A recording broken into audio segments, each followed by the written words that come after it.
படம் வந்து ரொம்ப நல்லா இருந்தது. என்டர்டெய்னிங், காமெடி எல்லாமே நல்லா இருந்தது. பாட்டு ஒரு 2 ஹவர்ஸ் வந்து நல்ல என்டர்டெய்னிங்காக பண்ணலாம், பார்க்கலாம். லைக் எவ்ரி சீனில் ஒரு காமெடி இருக்கும். ஏதாவது வந்து சிரிப்பு வர மாதிரி இருக்கும். நல்லா இருக்குது. அப்புறம் ஈவன் ஹீரோயின் நல்லா நடிச்சிருக்காங்க. அவங்க எல்லாம் நல்லா இருக்காங்க.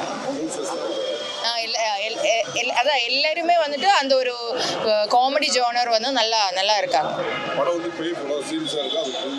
இல்லை காமெடி ஃபுல்லி காமெடி தான். காமெடி பேக்டு படம் தான். கிளைமேக்ஸ் வந்துட்டு நார்மல் ஒரு பேய் பிடிச்ச ஆள் அந்த மாதிரி தான். இது படம் டாப்பிக்கே அதுதான்.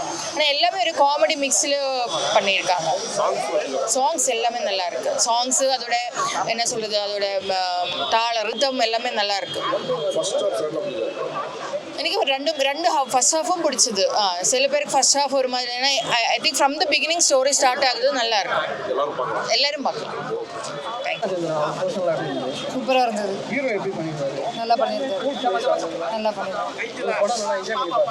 ஆமாங்க, என்டர்டெயின்மெண்ட்டாக நல்லா இருக்கு. என்னங்க? இருந்ததுங்க, காமெடியாக இருந்தது. யாருங்க? அவங்க ஹீரோயின் சூப்பராக பர்ஃபார்ம் பண்ணியிருந்தாங்க. ஃபர்ஸ்ட் படம்னு சொல்லாத அளவுக்கு நல்லாவே பர்ஃபார்ம் பண்ணியிருந்தாங்க. அவருக்கு இதுக்கு என்ன சம்பந்தம்? அது ஒரு கேரக்டர் நேம், அவ்வளோதான். ரஜினின்ற பேர் யார் வேணாலும் வைக்கலாம் இல்லைங்களா? அது கேரக்டர் பேர் தானே, அது ஒரு சம்மந்தமும் இல்லைங்க. என்னங்க? சூப்பர் ஸ்டார், அவரால் எப்படிங்க அஃபெக்ட் பண்ண முடியும்? அதுக்கு இதுக்கு சம்மந்தமே இல்லைங்களே. அவர் கேரக்டரோட பேர் அது, அவ்வளோதான். காமெடியாங்க சார். எல்லாரும் குடும்பமே வரலாம். எனக்கு ஃபர்ஸ்ட் ஹாஃபோட செகண்ட் ஹாஃப் தாங்க பிடிச்சிருக்கு.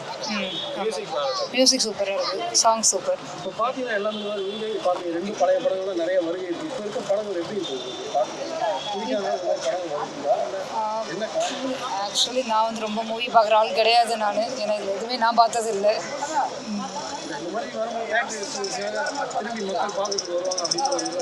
எல்லாமே ஆக்சுவலி லாஜிக்காக என்ன எப்படி சொல்கிறது, ரீசெண்டாக இருந்தால் யாருமே அது பார்ப்பாங்க. அவ்வளோதான்.